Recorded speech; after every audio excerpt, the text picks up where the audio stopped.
That's why I didn't say what I was going to say. See, here we are, already talking off camera, on camera. Hi guys, it's Anne, and welcome to Reaper Toolbox Live, an extremely informal show today, apparently because I just don't have my head on straight. Hello, it's nice to be back. Look, I'm alive. All rumors of my supposed demise were extremely exaggerated.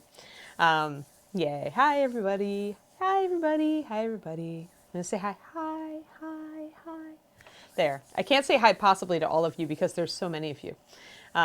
So what we're going to do today is look, we're back to dragons. Here, look, we even have construction, somewhat construction. Yes, I was missed. Good, I'm glad I was missed. Yay, yes, I live.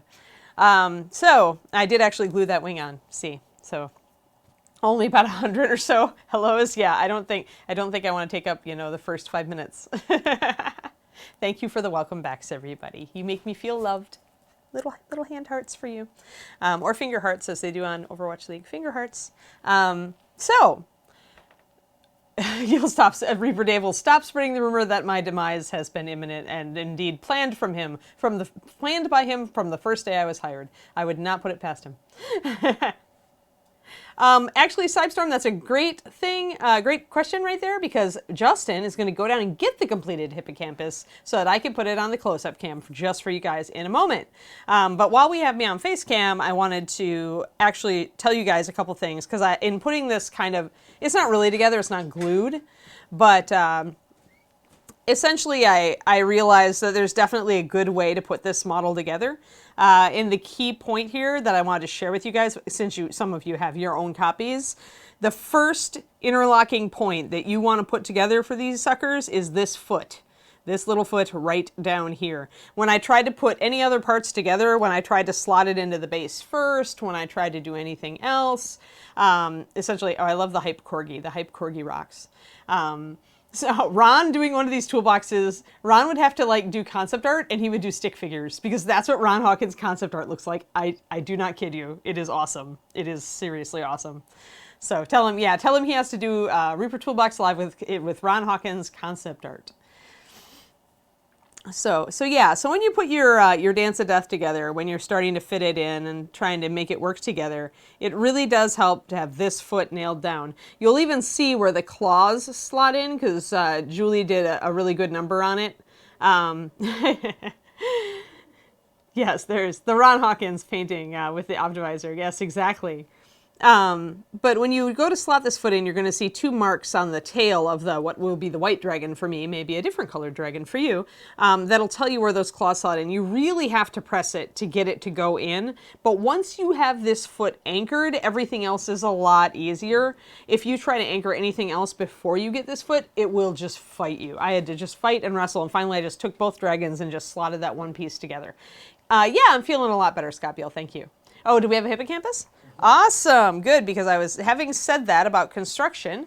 I'm going to put Mr. Dragon out of the way and grab Mr. Hippocampus, and we can put the cam down on actual paint cam. Yay! Although our lighting is a little weird in here today, but I did do some work on Mr. Horse when I came back from my convalescence after Dave tried to kill me, and they're just going to have that now as an urban legend, Dave. That's why Anne was out of work. So essentially I decided I just wanted to make the pattern a little minimal because I realized that I was going to get in trouble with it back here where I lost my white. So I kept it up here and I extended it on the neck, and then I did kind of a shortcut pattern. You can see I kind of did a little stylized thing where I faded it out, right? And so essentially that lets the pattern look still intentional, but it carries and then it disappears just like the white carapace disappears as we go back. And there's the other side. So you can see I also carried the geometrics there, and I kind of fade them down a little bit as they go down toward the blue, so they fade out a little bit, just like on the horse. I think that's just way too many. Hot diggity dog, that seahorse is fine. But it's not, it's dogs and horses, oh my gosh. But yeah, so there he is. Thank you. Thank you. He is fine, actually. So that's how he turned out, and I did a little bit of extra kind of tightening work on him. There are probably still a couple places I think I want to put a little bit of extra highlighting on. I figured you tried to kill Dave when he gave away 30 bottles of rose gold right before the Kickstarter party. No, Dan, I didn't know about it, you see. See, this is why they tell me nothing. Because if they did tell me these things... Yeah, see, there's Reaper Dave. You're in trouble, Dan. Don't get the wrath of Dave, man. Don't incite the wrath of Dave. But yeah, so Horsey turned out really well. I'm very happy with him now. Once I finish the last little part of him that I wanted to highlight a little bit more, I'm going to give him to Ron, and he can go in the gallery. Or actually, I guess Justin should actually shoot a photo of him or something, or Collins, to put in the online gallery first before he goes. How long did it take me to learn that paint that well? Well, I was really, really bad at painting for a long part of my life from when I was a kid. I started when I was 9. Vinaqua. Vimenaqua. It essentially, I kind of screwed around with it until I hit college, and then my friends convinced me I needed to play Warhammer. So then it was all downhill from there. After, I think once I started really trying to get better, it took me a couple years. You can actually get very good at painting very quickly if you just concentrate on what you're doing. Actually, Dan, we already had made 2 gallons of rose gold, so we were prepared for Dave to be overgenerous. See, we do learn through repetition. All right, guys. So it's time to concentrate on painting the last wing. Okay, well, it's not the last wing because we still have a white dragon or a silver dragon. I haven't decided yet to do. Dave is a hero. Yes, he is. I don't make it, I just give it away. So wait, Dave, you mean that this is actually your paybacks for what we do to you all the time, where, you know, Reaper makes the money and then you have to give it away to us to give away. So instead, Dave wants us to do something so that he can just give it away and spend it. I see how this works now. All right. Yes, it's the left wing. It is indeed the left wing. We were right. Apparently, we've been right wing all this time, Justin. Did you know? Well, apparently, we are now going to be left wing. We've gone to the left. Oh no, we've skewed. That's all right. That means we can be a little wilder and crazier, right? All right, here we are. I'm just mixing up some paint because do you guys want to see me? Do you guys want to see like more black wing with detailings and scars, or do you guys want to see like interior wing with the blood vessels and stuff? Is it the west? It's not, I think it's the west wing, Max Powers, because I have at least one more west wing, or left wing. Yeah, can Ed guess one more time so you can finish painting your bathroom? No, Grim, no. Hey, Dan Goodchild, you would be shocked to know that Texas is starting to swing that way, weirdly, because you know Texans are good, you know, good conservative folks, but they don't like people to mess with their stuff. And so then Texans get like up in arms, and then they get all about, you know, like cool stuff. Texans are awesome. Interior, please. All right, we have many, many, many votes for interior. Oh, the hippocampus. Yeah, that is the thing, right? Is that because it's so big on camera, you forget how tiny it really is in person, and that's why I think that's why our models are just so impressive in person compared to on camera. Like, you can get a really good shot of something, but you don't realize how small it really is until you see it in person. That's why I think seeing this stuff in person at shows and things is just really the way to go if you can swing it to get to one of the big shows and go to a good painting competition, get inspired, see the crazy things that people do to tiny minis. I am mixing up you guys remember the colors we were using? We were using, let's say it, runic purple. Oh, actually, we're not today. Sorry, blood vessels, out of the way, you horrible paint. Blue liner and pure white and bright skin shadow for our glaze, and a little bit of clear red and bright skin shadow, and I'm probably going to put a little bit of blue liner in my clear red, as I recall. That's what I was doing. I'm trying to keep to a limited palette so that I always remember what colors I use. For a big project like this, it also simplifies things.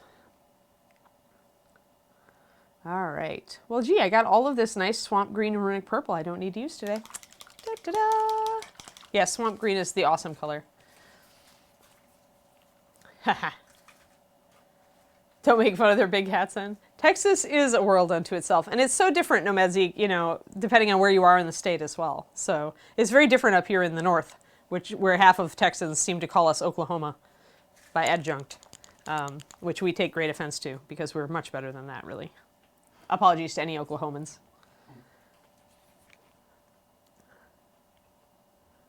Let's just say that when Texas calls North Texas, Oklahoma, it is not being nice to us. We don't appreciate it. I'm mixing up some blue liner plus white.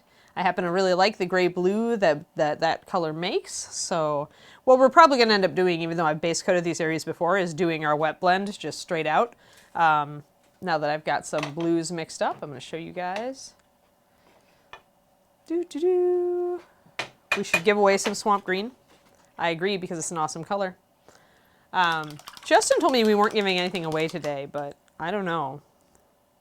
I think we should give away something. We can if you would like to, Miss Ann. Oh, it's up to me. Oh, well then. Don't make it up to me. Dave will try to kill me again. Do you want to give away a bottle of swamp green then? Let's give away. Should we give away green and purple? Do you guys want some runic purple and swamp green? Sounds good to me. I actually do not currently have. I do not have currently some rose gold, so I am rose goldless today. Yes, give away the entire store. No, they might make me restock it then. People seem to like the idea of getting some swamp green and runic purple. Dragon colors should be. I think we did that once before, didn't we? We gave away dragon colors. Yes, we did. Yes. And hashtag free is now open, so. All right, so give your hashtag freeze, guys. I only have one bottle of Drown Nipple Pink on me, and I'm guarding it jealously, you guys. Remember, I only make that once, every few years, so I had to grab a bottle for me, too. All right, so here's my blue liner with just a little bit of white in it, and it's about a half and half mix right there.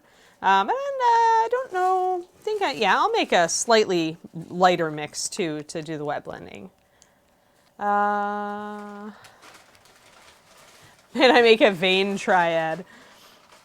1, 2, 3, 4, 5, 6, 7. There we go. I tend to work in 8-drop batches. It just makes it easier. That way I always know that I'm working in some divisible number of 8. And once I know that, I can usually remember what I'm working on. Let's see how dark that gets, or how light that gets. I think that's going to be a nice step up. Yeah, so we've made ourselves a nice little blue liner and white triad here on the palette. I think this one, it's about a 50-50 or maybe a 5-3, and that one's more like a 6-2 with the blue liner and white. And the reason I use a lot of paint in my palette is since I'm using a traditional well palette, the deeper your puddles, the longer your paint stays at the consistency you put it, and the thinner your paint, the longer it stays wet. What's the story with liners wrapped in plastic? Well, hey. Oh yeah, burgundy wine is awesome. So liners are essentially slightly more fluid colors that are for dark lining, which is a technique where you put lines around, pretty much put a line between where one part of a model meets another. So like you'd put a line between a sleeve and a hand, you put a line between a vest and a shirt.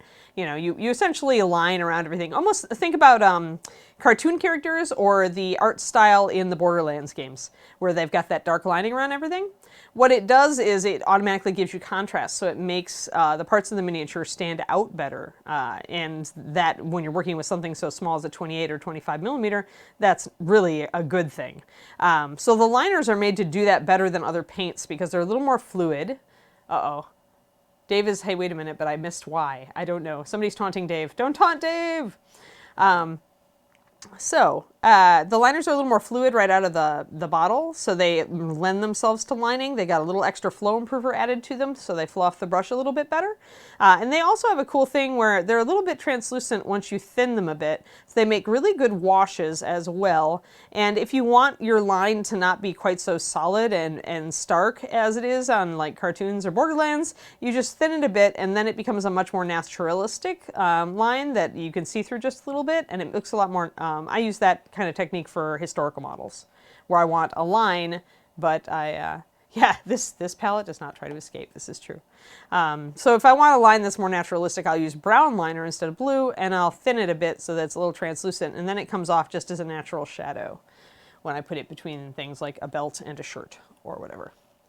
How many liner colors do you make? We have 6 right now, I think. Blue, brown, and gray were the initial ones, not stitches. And then we put out another triad, which is red, green, and sepia, with one of our Kickstarters. I think 2 Kickstarters below. Hey, Coobs, how's it going? Yes, and lots of people do use the liners as primer for bones because they are chemically different than our other paints, so they seem to stick to bones really well. So if you thin them, you can put them right over the bones, and it'll outline everything very nicely. So yeah. Awesome. I think that answers all the questions. So let's actually start painting something. I'm going to turn Mr. Dragon over here so that I can have a reference if I need one. Eek, he's fell off because, well, he's not glued. Great. That means I can have him right over here so I have a really close reference. Yeah, that looks about right. All right. So wet blending. We need a big brush. Big brush. We'll use, this brush is not nearly big enough, but my big flat brush is not on my plate. So we'll use this. This is a number 2 round. It's very similar in size to the Reaper number 2 Kolinsky round. Yeah, actually, if you want to, and if you want more bones tips, I mean, go on our forums at reapermini.com because there are people on there who will give you all sorts of tips and tricks like that about the liners and stuff for painting bones. All right, I don't want to go too dark. I think I'm mostly going to do this. I'm going to add some water to it. The nice thing about wet blending with when you've got a base coat laid down like this is that you can actually thin your base, you can thin your paint more. So because you don't need to worry about coverage. You just want the paint to go on nicely and kind of make a surface where you can blend. So I'm going to reapply this. And I'm going to grab some of my light paint and I'm going to start making it lighter toward the edge. And I'm going to go back and forth as I want, depending on how light I want to make it. And if I lose a little bit of my mid-tone, I'm just going to grab more of it. And I'll only rinse my brush if I've got, like, say, too much of that light color on there and I need to reload with the darker color so that I make sure I have a nice blend and I don't have splotches. But the key is lay down one color and then smoosh another color into it. That's why wet blending is called smooshing. That's my technical term for it. So see that? It's coming together. So it looks like you can see the lines right now, but then if you keep feathering into it and keep pushing it into that darker color, then you get the blend. Now you can't see that. See how that's nice and blended now? So there you go. So now I'm going to do that over here too. And I may have lost too much of my midtone, so I'm going to grab some of that and put it in there and kind of feather that in. And usually it's not, you want to be using a bigger brush if you're going to do a big surface like this, because as you can see, it's hard for me to do all the surfaces, keep all the surfaces wet, right? So sometimes you just need to kind of be patient if you've got a smaller brush and kind of work in little sections, even if it's across a big area, trying to make it work together. And you just keep trying to feather that together so that you can get a nice blended effect. And I can still see you can see a couple of layers over here. You can see a couple of little demarcation lines. So I'm going to grab a little bit more and try to blend that into my uppers here. I might grab a little tiny bit of my really dark stuff, blend that into the upper if I feel like I've gotten too much light on my brush. There we go. Now you can't see any demarcation lines. Now it's all nice blend from dark to light. I'm gonna actually, part of me wants more. Part of me also sees that I got a hair in my paint job, which is really annoying. Should I show you guys how to do hairs? Yeah, Ed's house painting brush, right? Yes, actually Crispy's Live is perfect. The trick with wet blending is knowing when to leave it alone. Yes, exactly. That is totally what to do. Now, if, like me, you discover that there is a cat hair or something on your paint job, you have a couple of options. Usually I will try to use a very, I wonder if you guys can even see the hair. Yeah, you kind of can. See that little thing there? That's a hair. So we're going to do surgery because we're not too far into this. So surgery, I think, is going to be done with an X-Acto knife today. I'm going to try to pick up the hair toward an edge. See if I can free it up, if it is a hair. It really does look like a hair, though. See if I can pick it up out of the paint job by using the tip of my X-Acto knife. If I can get an edge to come up, then I might be able to just kind of pull it out. But that is not wanting to come out. So I might have to just stop it. If you really feel like you just can't pull it up, then you just kind of have to table it and maybe go back to it later. You don't want to scar too much of the paint job if you can keep from doing it, because obviously it's very hard to paint over if you do.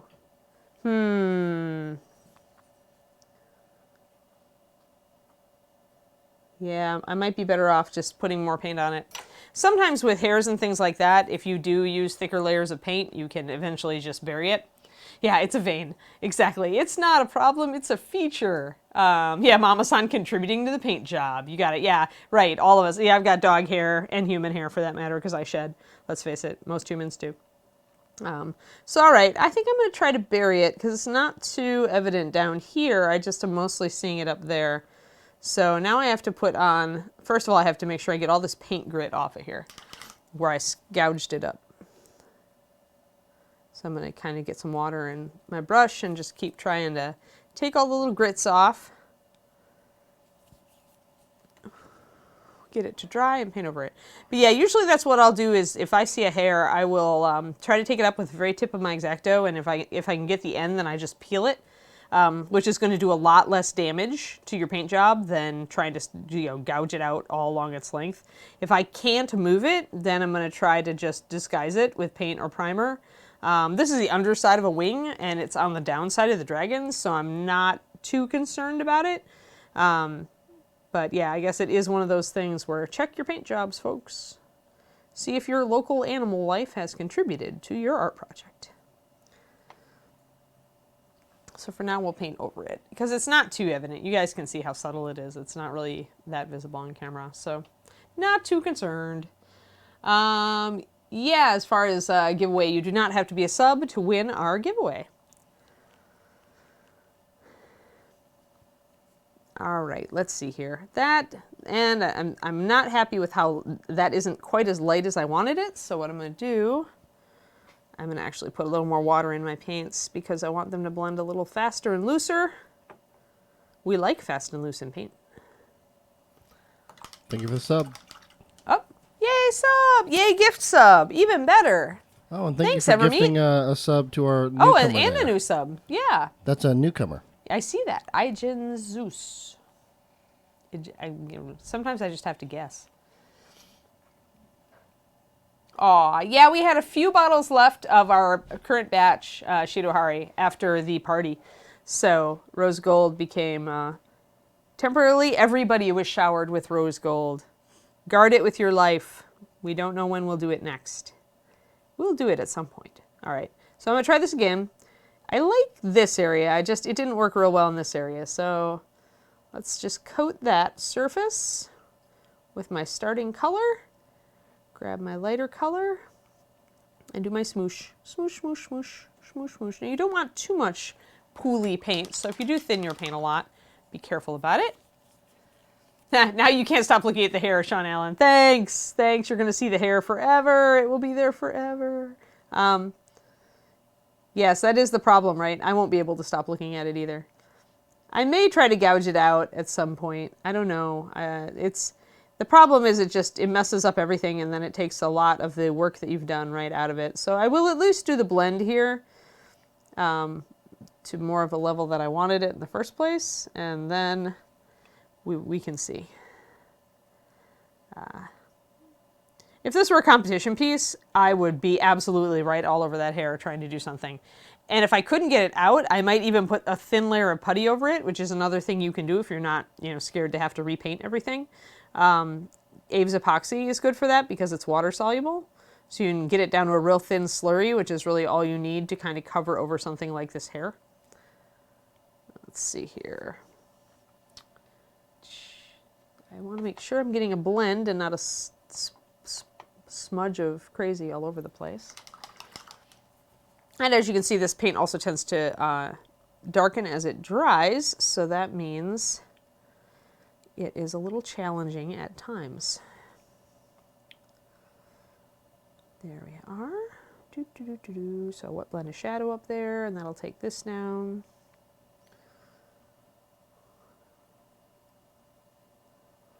And now pretty much wet blending, not only knowing when to stop, as was mentioned earlier, but knowing, working fast, working really, really fast, and not being afraid to be a little loose and just running with it.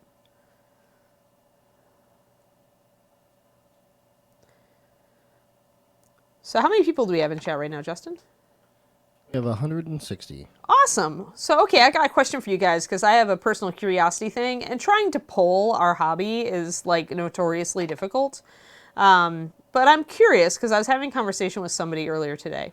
And how did you get into the miniature painting hobby? Was it Games Workshop? Was it role-playing games? Was it because you had a family member or a friend who did it? How did you get in? Tell us how you got in. Let's see what our majority answer is. Or did you just stumble onto it and think it was awesome? I mean, other is also an optional answer. D&D, RPGs, D&D, RPGs. A little bit. There's a GW, Forsaken Crow. I got in with RPGs and then really in with GW. So, yeah, okay. Reaper Minis at the local game store. RPGs back in 1978. Herrick, you and I started about the same time. D&D, D&D, D&D. Oh, Julie got 3. Hey there, David. Yep. Games Workshop. Okay, so we have a few GWs, but a lot of like old Ralpartha. Oh, Lord Zypherius. I do not look down on you for Warhammer 40k. I also played it for years and years. I still have an army, so don't worry. You're good. Yeah, okay. D&D, D&D, a lot of D&D. Some Warhammer 40k. Pathfinder, yeah. All right. Oh, okay. A scry counter. That's pretty awesome. That's pretty awesome, Tazlanch. All right. Yeah. Okay. So, okay. And your son got you started. That's Twisted Oma. That's really funny. That's the opposite of what usually happens, right? Okay. Yeah. So a fair number of friends, a couple of family members, a few miniatures games. I see a Battletech there, the Howell family. Yeah, I played Battletech back in the day too. I painted mechs for my my boyfriend at the time. That was actually some of my earliest painted miniatures. Which 40k army? I started out with Tyranids. I ended up kind of downsizing because a Horde army was brain sucking, and I actually tried Orcs, and that was worse. Now I have Eldar because I can paint very small number of models. Everlina, you got dragged in with bones, so no. Okay, so lots of D&D. Like I would say a good 80 to 85% D&D. Awesome. Oh, wow. Man, when Sears and Roebuck was selling miniatures, crazy. Oh, Mithril, yeah. I remember Mithril miniatures. All right, cool. Rapham. That was a good company. They had some good minis.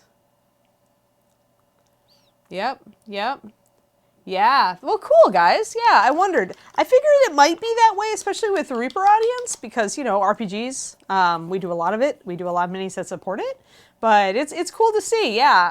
Because, I mean, a lot of people I know got into it with Games Workshop and then kind of branched out. But it's cool that we have a whole bunch of people who got into the hobby in the opposite direction also, like that maybe got into miniatures and then maybe got into miniatures games or miniatures board games. How many of you guys play board games that use miniatures, like Descent or like stuff like that? Zombicide would be another example. Blood Rage. Yeah, Mithril is still around. It's pretty scary.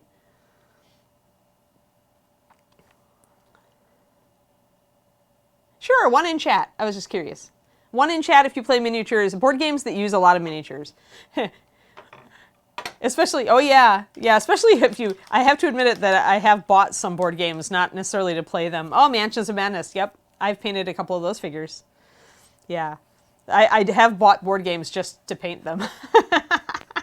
I will admit. Awesome, cool. Buy board games because of the miniatures. Yes, exactly. Me too, Citropolis. Blood Rage has beautiful models. I really like them. And yeah, the new Game of Thrones models are nice too. Cool. Yeah, they're cheap minis, exactly. Because, well, I mean, the board game itself seems expensive until you look at the amount of miniatures you get, right? So, all right, cool. Yay. I wish we could pull the greater hobby. I wish there was a way you could press a button and pull everybody who paints miniatures in the United States and ask them, how did you start painting miniatures? It probably varies quite a bit.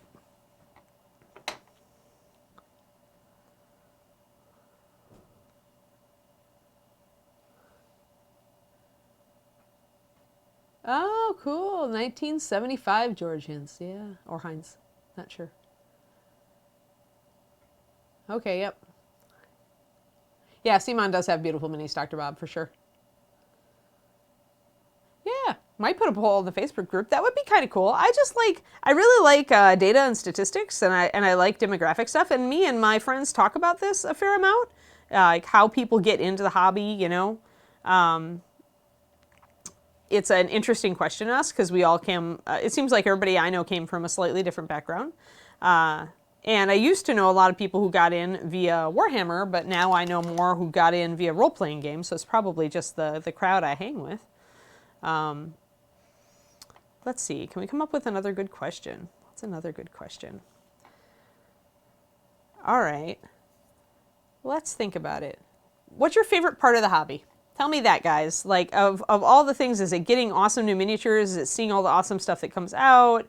Is it, you know, getting inspired by the sculpts? Or is it new colors? Is it, you know, is it painting itself? Do you really enjoy the process? Are you more of a collector? Do you like to put things together? Collecting a wall of shame, magnetic Gumby, ding, ding, ding. There's your answer right there. All of us. Meeting the awesome people, that is definitely Max Powers. That's definitely a thing. We have a lot of awesome people in this hobby. I love our community. Collecting as much as painting them, yep. Creating scenarios, yeah, that's a really good, yep. Yep, getting the minis on the table for a game. All about the acquisitions. Parisian, I feel you. Every time I think I might, you know, be getting bored with the hobby, some company puts out an amazing miniature and it just gets me all back in again. Owning a horde large enough to kill a man if it falls on them. There you go. Hear, hear, Nomad Zeke. Just don't be setting booby traps in your house or anything.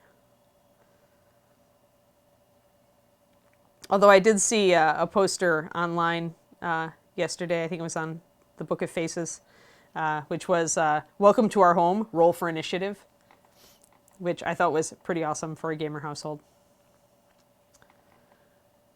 Every time I say enough, Reaper does New Bones Kickstarter. Yeah, yeah. Oh, you like painting minis for friends' characters. That's awesome, Painting Dog. Hi, cool old timer. I also am a cool old timer, so I'm all for it. All the aspects. Painting is relaxing. Yes, it is, isn't it? Ren says the moments of transformation when making and painting something. Yeah, like the moment when it goes from like looking like you hit it with an ugly stick to actually looking like it might be neat.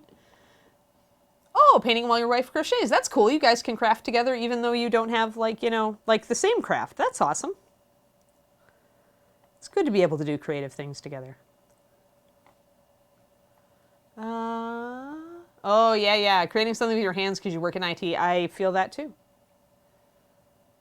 Loving a lot of the patrons of sculptors releasing printable STLs. Yes, that's a thing these days, isn't it, though? And that makes it even worse because then there are people, even more people creating awesome things that we want. Then we get it back into the acquisition side. Yeah, I love seeing other sculpts. Yeah, Valander, that's definitely my impetus is, especially some of the busts that come out. I get all excited. I'm like, oh, I need that. I want to do something to that. Oh, interesting. You like buying them, Lady Azrith, and your husband does painting. That's really cool. Does he paint stuff for you? Like for presents for your birthday and stuff? Or is it for gaming stuff that you do?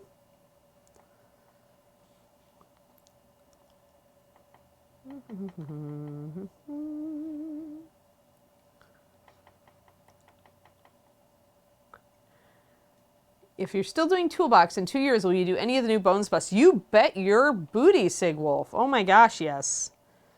I would love to do a bust on stream. I think that busts allow for a really nice teaching format because you're spending so much time on like things that people need help with, skin and hair, eyes, and a lot of the same techniques. I was just talking about this on my Patreon the other day because I just put out a video on bust eyes, and earlier I put out a video on 28mm eyes, which is actually public on my Patreon.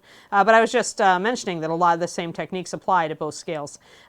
If you want to see my public video, free public video on my Patreon, it is patreon.com/paintingbig. I was doing a lot of big stuff, but now a lot of people are asking me for painting little, so I'm doing more of the 28mm things. So that is, oh, and there, painting big here, just so you remember, there, painting big, patreon.com/paintingbig. It's got my Soldier 76 statue up at the top, can't miss it. And it's got a video with my face, so you know, you totally can't miss it. Let's see, how does that look? Oh, it's looking pretty good. Yeah, these are looking pretty good. See how we got a nice fade going on here? Where it's lighter near the edge, where the light would be passing through the wing? That's about where we want it. All right. We will never cancel Burgundy wine because Michael Proctor would destroy us coffee and nerdery beer. You bet your booty once changed your life. Yeah.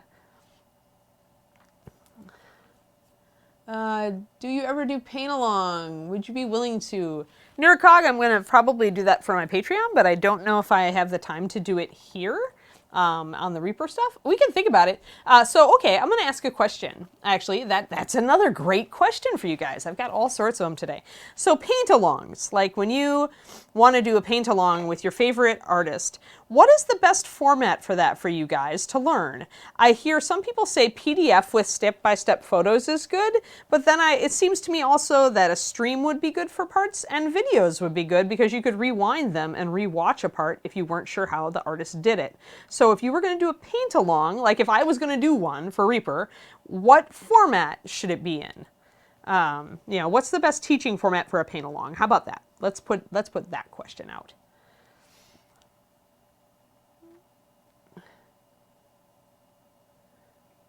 Stream will be better. YouTube, video, stream. Seeing a whole bunch. Mostly stream video. Yeah, see, video just seems to me like you could back it up and watch it. Same with YouTube, right? Yeah. Stream, then upload to YouTube. Yeah, yep, Nomad, that's a good one. You're right.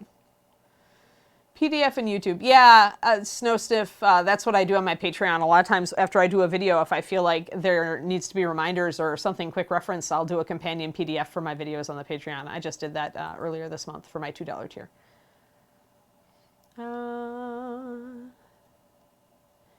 Yeah. Yeah, you're right, Zulita. That's definitely like the Twitch crowd, they're going to favor streaming, but I'm seeing a lot of video requests too. Yeah, so essentially what you're saying, stream, record it, and then add a PDF for companion PDF. Yep, I could see that. Maybe we'll try that. Maybe once the holidays are over, because this is kind of getting crazy with everything.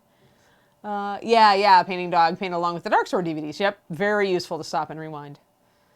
Yeah, stream is good because you can ask questions. That's true. That's why I think stream is good interactive teaching platform. Although it's also really easy to kind of get off on a tangent on streams.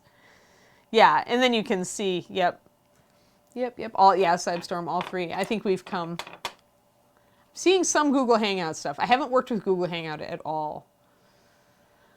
Oh, that's really cool. So that's cool for Dark Sword Last Paint Along where they sold all the minis you did in the DVD. Cool.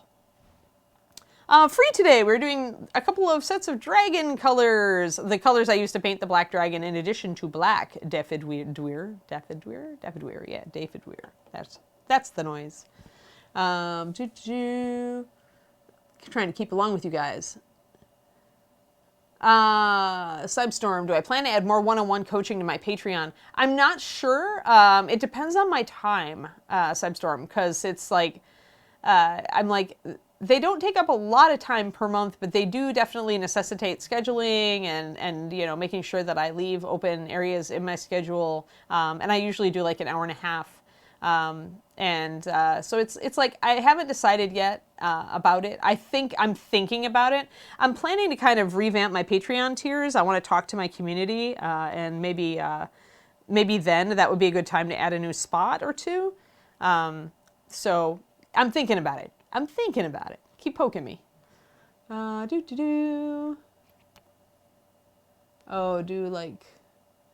Yes, that's true. Paint along stream would help with feeling more like a community. Neurocog, you are correct.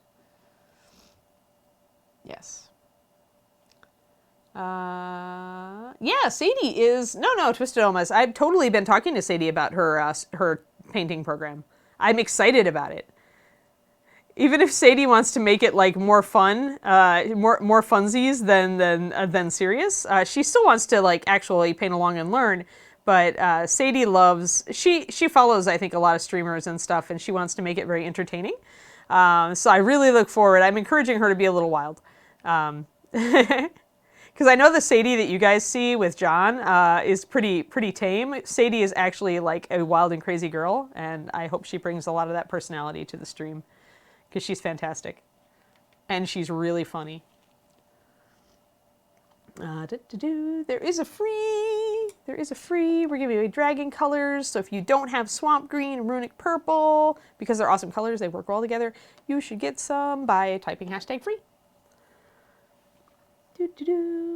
Let's see. What time and day is the Sadie stream?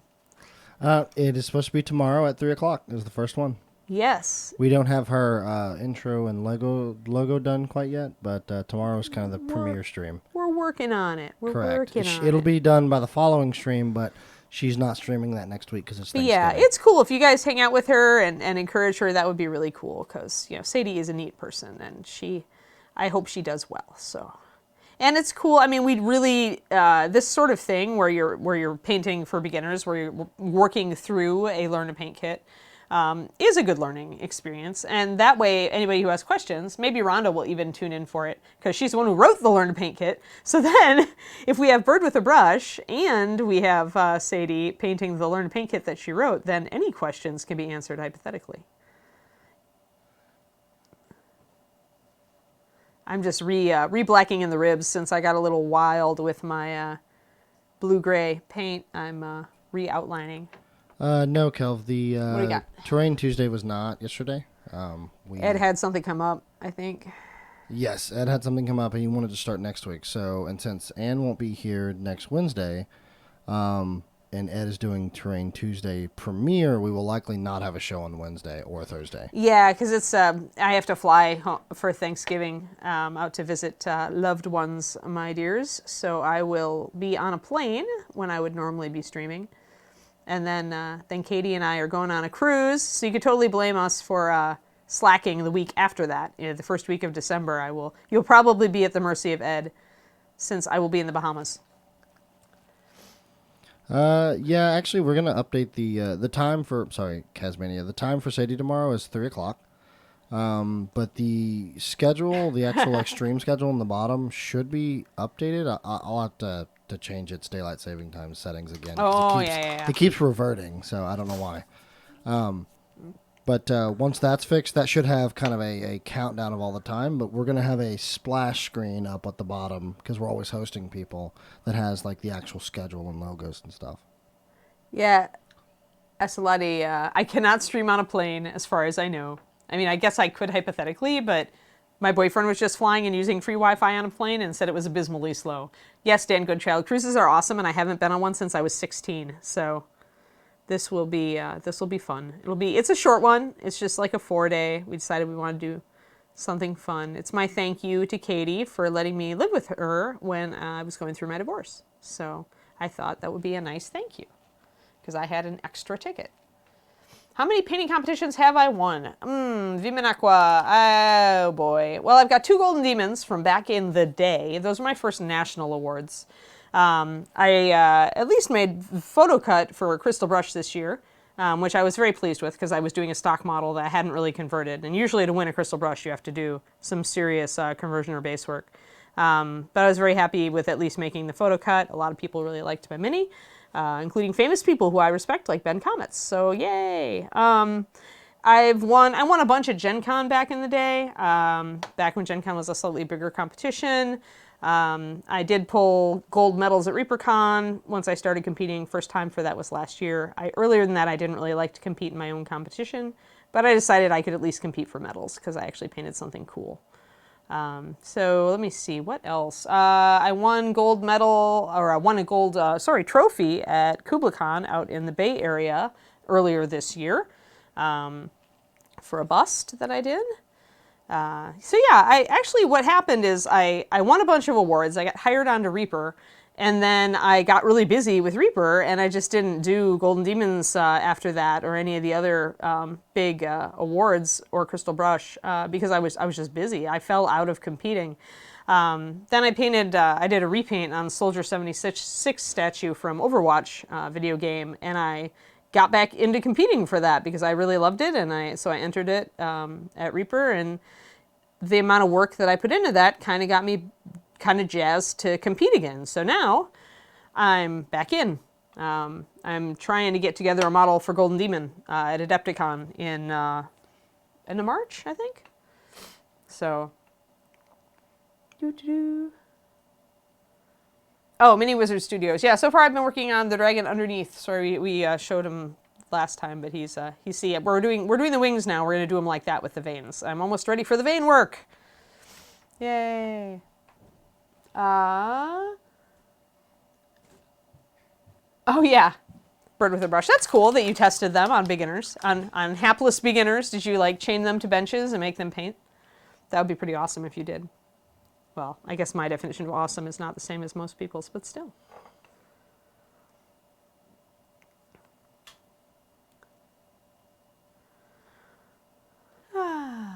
What are some good competitions for people just starting out? ReaperCon is an excellent one, Josierk.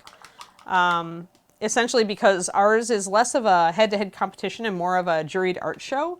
You enter and we have teams of judges go around, and you can enter more than one thing in a category, and we'll essentially choose the model that we think we can grade the highest. And then you're awarded a certificate or a medal depending on the level we think you're at. So you can win a certificate of merit or a bronze medal, silver medal, or gold medal. And the great thing about ReaperCon, the reason I recommend it for beginners, is that after the competition, you can go back into the judging area and talk to the nice people at the painting competition. They'll tell you who judged your entry, and you can go to those judges and find out exactly what they thought and why they graded you that way. You can also come around to any of us painters sitting in Painter's Row and ask us for feedback or for just, what should I do to score higher next year? Oh, you did not change the bench. You just pestered friends and acquaintances. All right, I suppose. Someday there will be a mini painting dungeon. That needs to be a new cast, I think. A new stream, right? Mini painting dungeon? We should get somebody in and chain them to the bench and make them paint a mini. When and where is ReaperCon? ReaperCon is here in North Texas, Denton, Texas. It is always over the Labor Day weekend, so it is the end of August, beginning of September, depending on when Labor Day runs. And it's a Thursday, Friday, Saturday, Sunday show. And we usually start making mouth noises around springtime about ReaperCon and putting our passes for sale. And all of that. If you nominate Justin as the first victim of the mini painting dungeon, Metal Sheep, that's a great idea.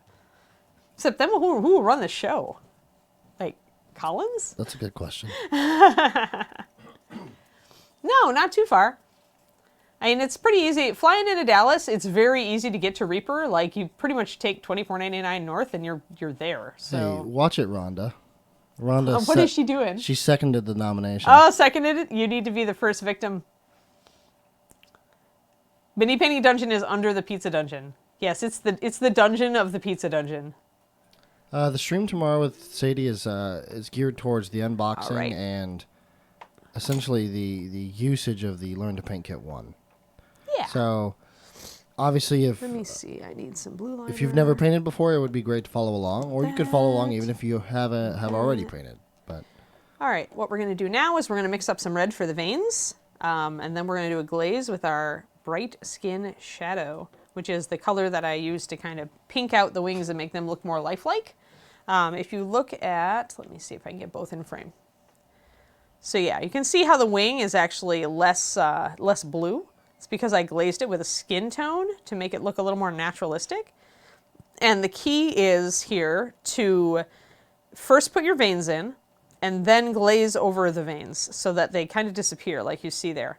I usually glaze over them with a light version of my blue-gray, and then on top of that I do the Bright Skin Shadow, so it makes it look a little bit more like skin. So that's what we're going to do next. We'll do the veins. Hey, sibling. Yeah, we try very, very, very hard to be constructive at ReaperCon, and need to give Ed directions for staying on camera. Well, you see, you just use the mystery piece of tape. It's magical. That's all you have to do. Anchor your hand, and if you don't have tape under your fingers, you're in the wrong place. Cat hair veins, yeah, that's right. This is where we'll take this cat hair and make it a vein, Herrick. Great idea. Let's see. Okay, good. All questions taken care of. So we're going to take some clear red, because, you know, I tend to mix a lot. And really, clear red becomes a great dark red if you add any really dark blue or black to it. You mostly want to use clear red. So I'm going to do 1, 2, 3, 4, 5, 6 drops of clear red, which is the brightest red on the planet. There we go. Brightest red on the planet. Back in frame. There we go. You can send more cat hair if you need more veins. No, please. He covers the tape and seems to not remember where it's located. Yeah, so how can I see that? Clear red is one of our clear brights, and clear means two things. One, it means not necessarily as transparent, but that it doesn't have as good coverage as some other colors. And the reason for that is that if you don't add white or other high coverage pigments, it's really hard to get coverage out of some of the really bright colors. Like reds, yellows, greens, and blues tend to not have great coverage. Mini Wizard Studios, hey, and watching a lot of videos, color theory, hues, saturation, volumes, all that. Recommendations for classes at ReaperCon that deal with these high-level subjects. Will you be teaching any classes on light theory or color theory? Mini Wizard, I will most likely be teaching my new class on color theory and paint mixing, which is all about, it's a little less color theory and a little more like what goes into the paint, why do pigments act the way they do, as I was just about, a lot of, like I was just about to say, like the very bright pigment hues tend not to cover as well. The reason for that is pigment grind. The finer the pigment grind, the less the pigment intrinsically covers. Our Reaper Paint standard acrylics. We are not gel medium acrylics. We are standard acrylics. We are an acrylic and latex blend, proprietary blend. Oh, golden matte medium. It should work. Valandar, what I tell people if they want to use other companies' acrylic paint products with ours is just test it. Test it a little bit. And just make sure. Because I have seen some golden products, like back when we first started Master Series, we had an issue with one of the golden products. I don't remember what it is. But you should always just test it just a little, make sure that it works. Our stuff, with any standard product for a standard acrylic, our stuff should work just fine. There's a new person? Hello, new person? I don't know. Hold on. Trying to catch up with all the questions. Her Boobin, I think is the okay. that is person's the new person? That is the new person. That is the new person. There was a question mark, so I wasn't sure if you were asking for a new person or if you were a new person. If you are a new person, Herr Boobin, welcome. I'm Anne. We paint things here. And we talk about paints and we talk about color and we generally just geek out all that way. I need blue liner there. 1 drop of blue liner. Oh, Tester's Dull Coat. Yes, Tester's Dull Coat. If you're going to use a spray, yeah, Vimanaqua, I would totally do, if you can get it. If you're out of the USA, it's going to get really hard to get Tester's products soon, I heard. I kind of got a bulletin from one of our sculptors. But if you can get it, Tester's Dull Coat is great. Otherwise, any a matte brush-on sealer, like Reaper's brush-on sealer, if you thin it with a little bit of water, is matte. There are a couple other paint companies that do a matte sealer. So that would give you a seal without being glossy. The reason a lot of people will use a gloss sealer to protect against rub-off is that the gloss is thicker. Almost always gloss sealers are thicker. So they get a little bit more protection, but yeah, they sacrifice it. They get that super shiny coat. Some people use gloss sealer and then dull coat it, which does work somewhat. Yes, Ren actually's got it in one right there. It's blue liner in the store. Yes, 9066 Coffee Nerdery beer. Ren, I had taken good color theory classes at conventions, but it's a topic that's well suited to study from books and videos, and a subject that many people will find helpful to study, review, and practice in small bites. Yes. Yeah. Yeah, exactly. I agree with you, Rhonda. I mean, take stuff at cons by all means, but if you don't absorb it all, or if it's not quite what you're after, don't be surprised. A great book, the two books that I usually recommend if you're trying to start thinking about color and color theory. One of them is Betty Edwards' book, Color.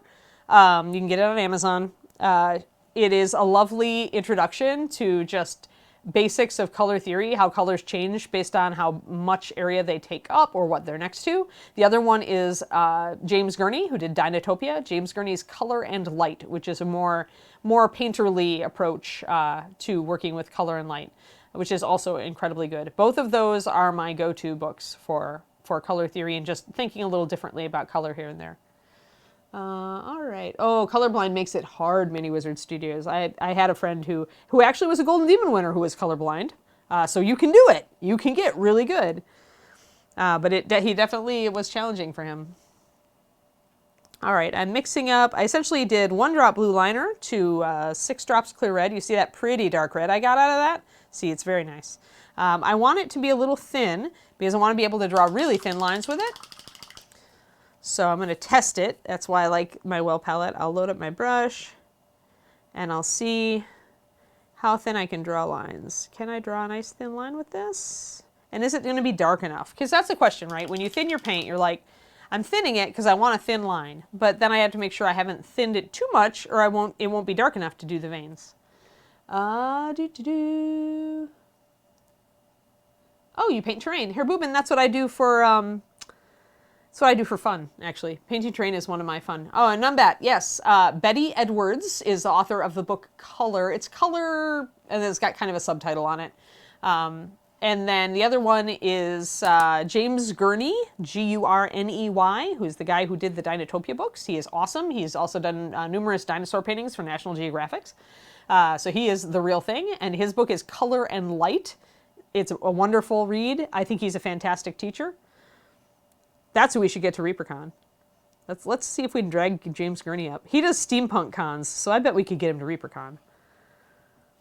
Let's see. Okay, I think this is good. I can draw, see that really thin line I just drew? I think this is a good consistency. So I'm gonna look at my other wing, make sure I've got it. Okay, so what I was explaining the last time I did these is that veins, if you find a picture, and I had a reference picture once upon a time, come in from the edges of the wing and they kind of taper toward the middle where they become very thin. So they're going to come in and branch. Their branches are going to be at the outer edge. So if you're thinking of a river that branches, your branches are going to be pointed toward the outer edge here.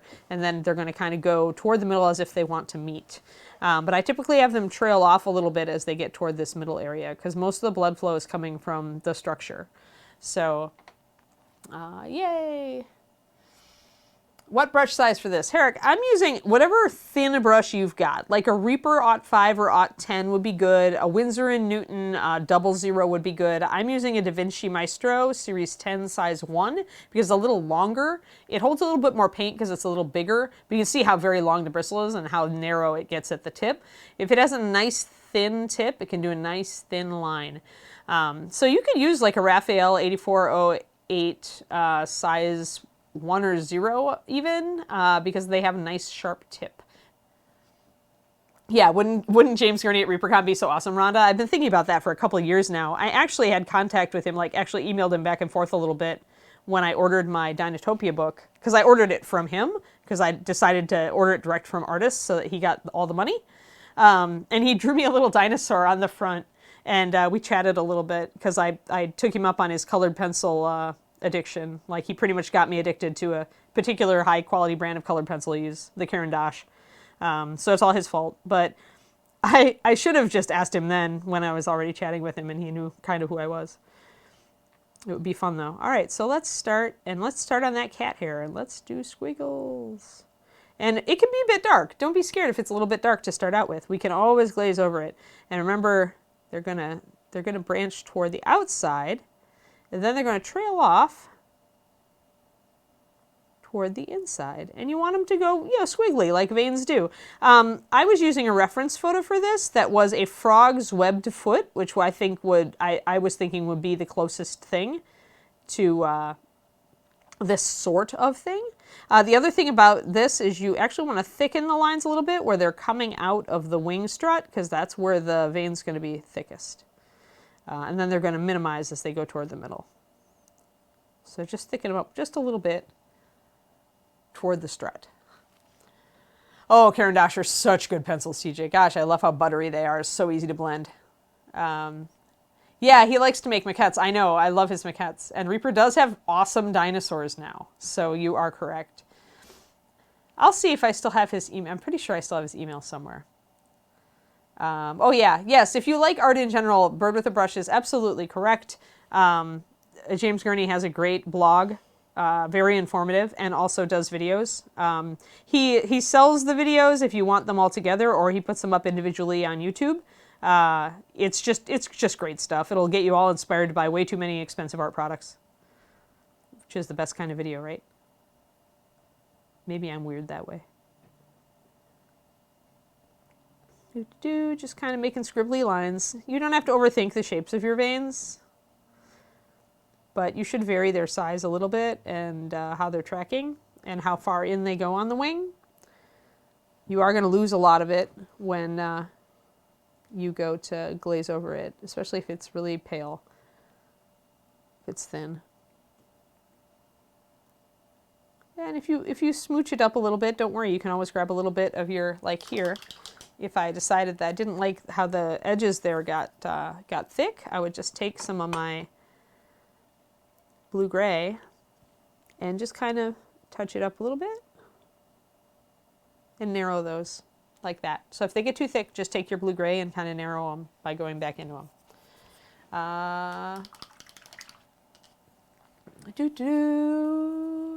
Hobby Lobby brushes are fine here, Boobin. Actually, if you look at I think it's their Master's Touch brushes are synthetic Kolinsky.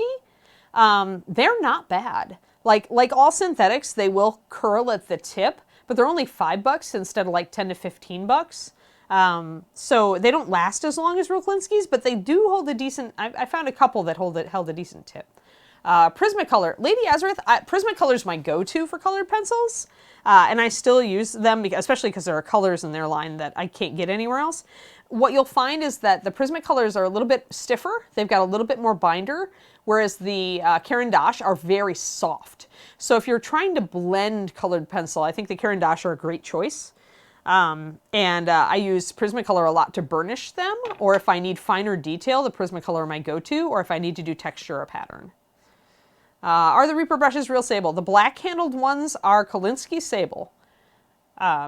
And then the red-handled ones are synthetic. That's why the red-handled ones are cheaper, by far, than the other ones. All right, let's get some more veins going on here. What time is it, Justin? It is 2:40. So oh my! So we got 15 minutes or so. So all right, I'm gonna try to do the veins on this one section real quick, so I can show you guys the glaze.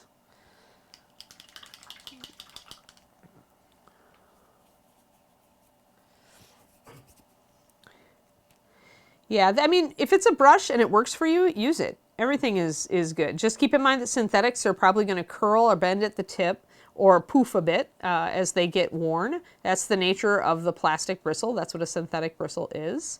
So do keep that in mind.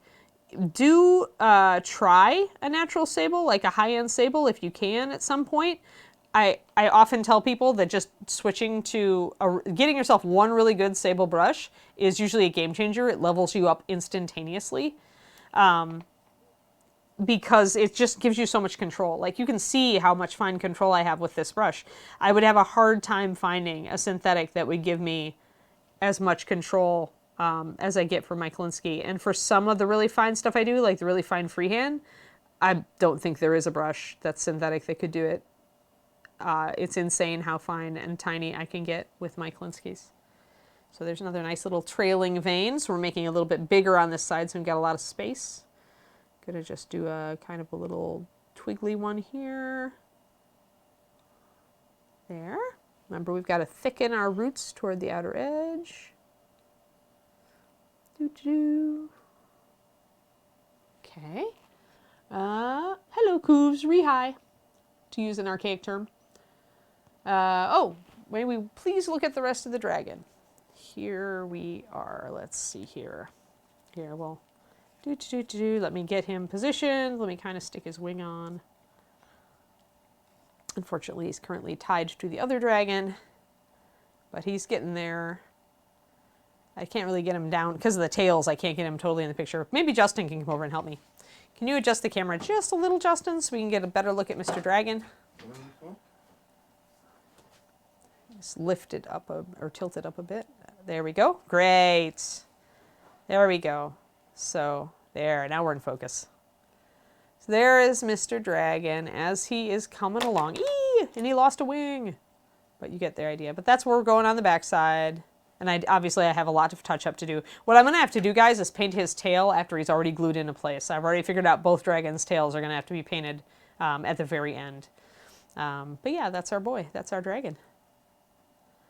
Dilbert Dog, the giveaway is a couple bottles of paint. It's colors that I used on Mr. Black Dragon here. Runic Purple and Swamp Green. Oh, there, those guys. Just doing a simple giveaway today. Just like, we weren't sure we were going to do one, and we're like, oh, let's just do a couple bottles of dragon paint. So yeah, so there's Mr. Dragon. There you go, guys. There he is. Trying to handle him good. Oh yeah, Ebenrath. Thank you, guys. Yay. Yeah, Dan Goodchild. It's I kind of do a wet blend with the swamp green and some off-white, and then I glaze over it with the runic purple, and then put some extra purple bits here and there, just to give some difference. But yeah, you can definitely see green in the highlights, purple in the shadows for the most part, except there are some areas where the purple is kind of glazed over. It just gives some complexity to the green, so it doesn't read all green. I've been messing around a lot lately with using different colors to highlight black dragons. You guys can maybe remember Swampy Dragon from the Bones Kickstarter recently.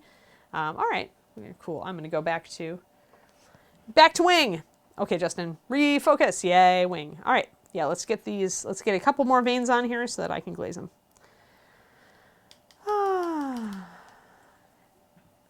Oh, your dragons have drooped? Oh, noes! In the bones, Cleo?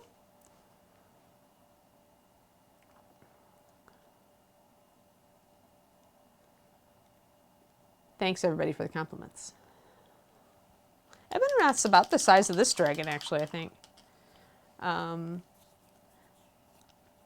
Yeah, if they droop, I'll have to look at maybe pinning them. It depends on what parts are going to droop. I'll have to kind of see how they balance. There are certainly portions that you could pin, put a little brass rod up into it to keep it straight, and that might help. Pre-wash. Yeah, there's usually kind of a binder in brushes when you first buy them from the store here, Boobin, and so just rinse it in just water. It'd be fine. The Minaith. There is a best way to store paint in pots. Like if it's in a dropper bottle, upright is the best, because you don't want stuff dry, sinking down and clogging the aperture. But with pot paints, store them upside down, because there's that way you get a seal around the entire top where there would be air leaking out, and it keeps them good longer, especially if you're doing Games Workshop paints. And with a pot paint, since you're taking the pot off, or the top of the lid off, it doesn't matter if a bunch of solids drop down into it. You're going to shake it up anyway. Bones Kickstarter 4. have had saggy issues. Yeah, I would say probably brass rods into key pressure, key points like bendy points that are going to be supporting a lot of weight. Like these guys, I don't know how much these guys, maybe the paw and maybe the tail, I'll have to make sure I keep it straight. Thanks for the heads up, Cleo. I wouldn't have thought of that, but maybe there's still time. Since I haven't glued them together, I can drop some brass rods in and maybe that'll help. Doing more veins, veins.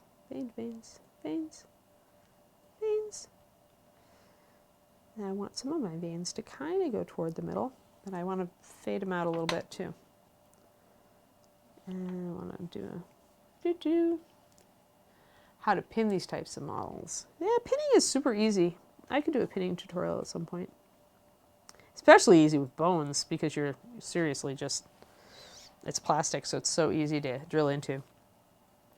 Pinning could also fall perfectly into Terrain Tuesdays. Oh yeah, you could ask Ed to show you how that'd work. Lots of general hobby type techniques and stuff that you guys want to see. You can feel free to email me at reaperlive@reapermini.com. And if you have something you want to see, then send it, and we can probably cover it on Terrain Tuesdays. So we planned on doing terrain, obviously, as a default, but anything else, like pinning or... Well, Ed might pin some parts of his trebuchet. I know he wants to do correct. He does want to do a trebuchet. Trebuchet. I always call them tree buckets because, there are certain words that I just had funny names for when I was a kid, and I've kept those.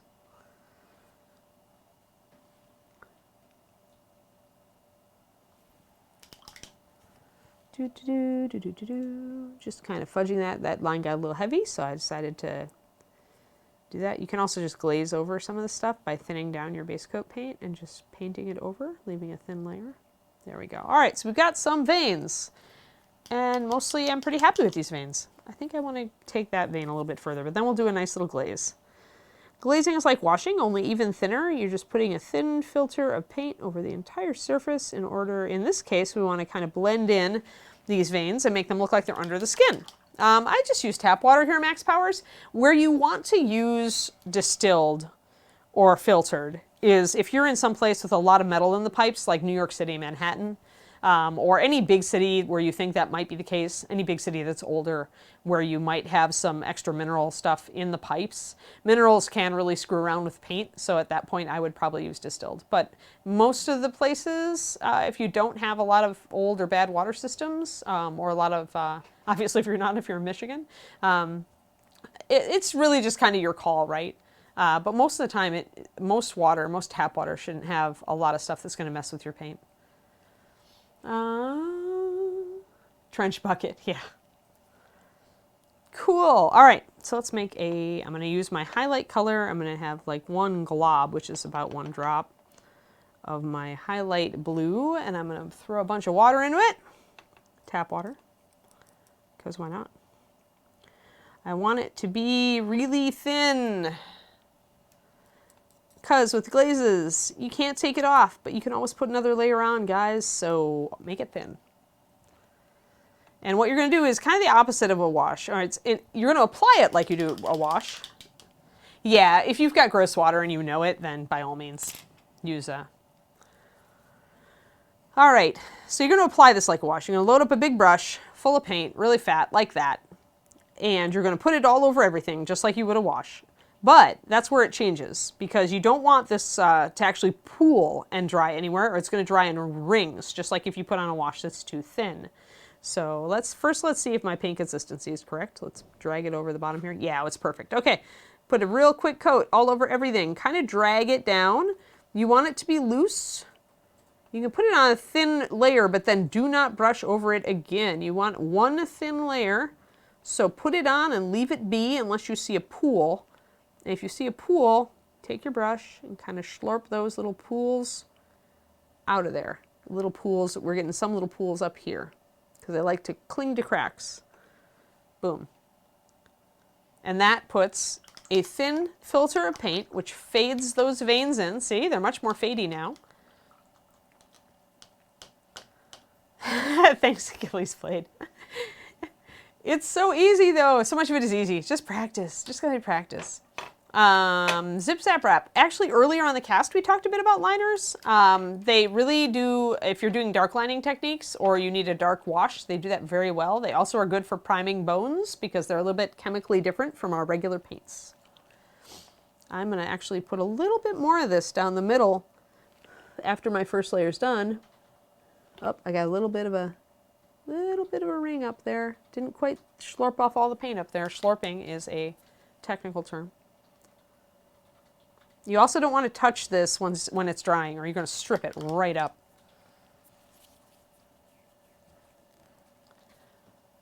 I should do a lining thing. I can't really, I mean, I'm not really lining anything on the dragon. Maybe we'll line some stuff on White Dragon. Maybe I'll have to take a little, maybe I'll take a little vacation at some point and we'll do a lining on a model or something.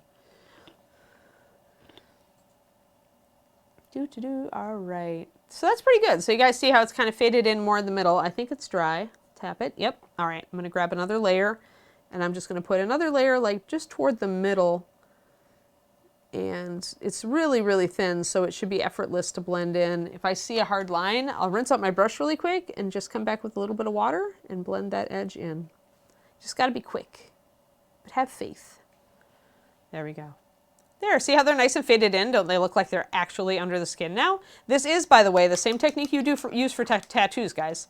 If you paint a tattoo on something, use thin paint and then do a glaze of the skin tone over it, just like I did here. That's how you get tattoos to look right, because they have to look like they're under the skin. Properties, they are more fluid Zip Zap Wrap out of the bottle. They have a higher flow improver count to them, so they should have a very easy flow off the brush when you add a little bit of water to them.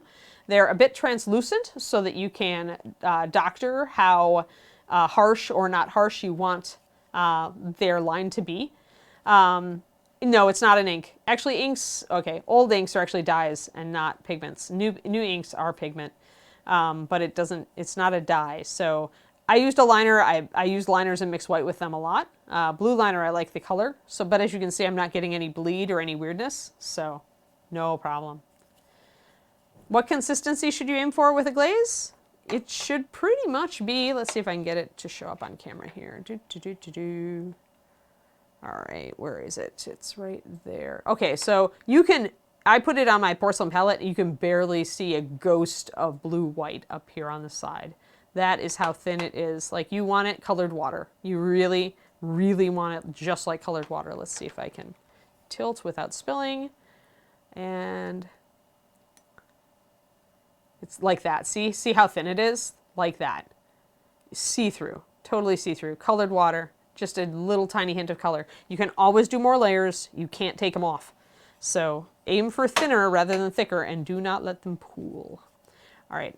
What time is it, Justin? It's about that time to draw some names and start a wrap-up here. Oh, well, you do that while I put a glaze of this bright skin shadow over this and make it look more like skin. Perfect. So let's mix another glaze. This time I'll mix the glaze on camera. Let's see here. Let's make sure you guys see the palette. There we are. I'm going to use this one. I only ever use like 1 drop of paint if I'm doing a glaze because I know I don't need much. And let's see. Let's do 1, 2, 3. It's about 3 drops of water. So this is a 3-to-1 water to paint. This is about right. It is really, really, see, it's exactly the right consistency. So there you go. If you're doing a glaze with a paint that does not have a ton of white in it, you could try 2 or 3-to-1 starting out. The more white you have, the higher you're going to have to go to get it translucent, because white is naturally opaque and it will fight you on that. So it needs more water if it has a lot of white in it. All right, so let's put a little bit of a, yeah, that's about, I might even need a little bit more. No, I think that's good. All right, so once again, with feeling. And this is going to freak people out because, oh my God, it's such a different color. Oh no, what is she doing? Ah, oh no, it's orange over blue. What on earth can this do? It must be horrible. See, now I'm getting a lot more pooling because I had a lot more of this. So don't panic. Just take your brush, rinse it out real quick, squeeze the water out, and just start slurping off your excess. It naturally should run toward the bottom because gravity. And then you can go up here Don't have to rush real much when you have a lot of water in the paint. Just kind of touch. Where you can, touch at the edges to slurp off stuff rather than in the middle of your design unless you really can't avoid it. Because if it starts to dry and you do that, you're going to get a big fat brush mark. But mostly this paint is going nicely toward the bottom of the wing.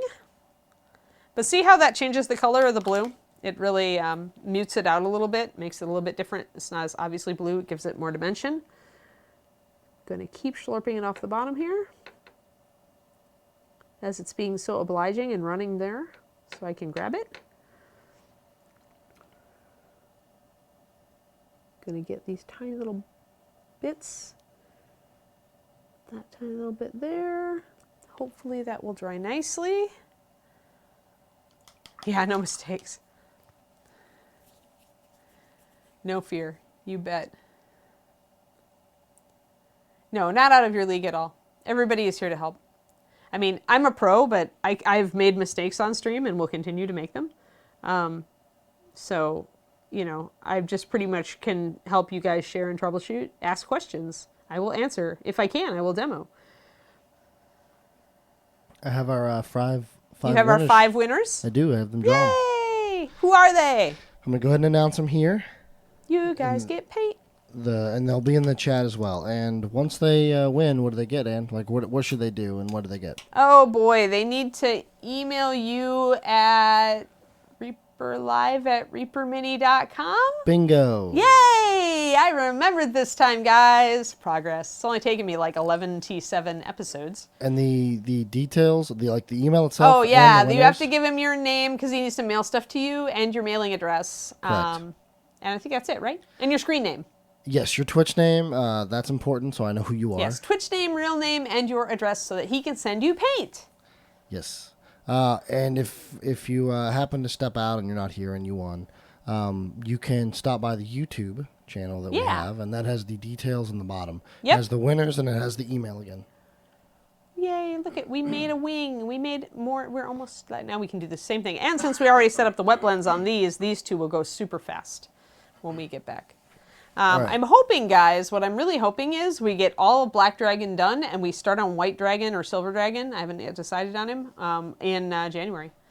At the end of December, we might be ready for maybe to block in the base. I really feel like I want to get at least a base coat on that base. I'm going to paint it with glazes because it's huge. I was looking up some fun sedimentary rock colors.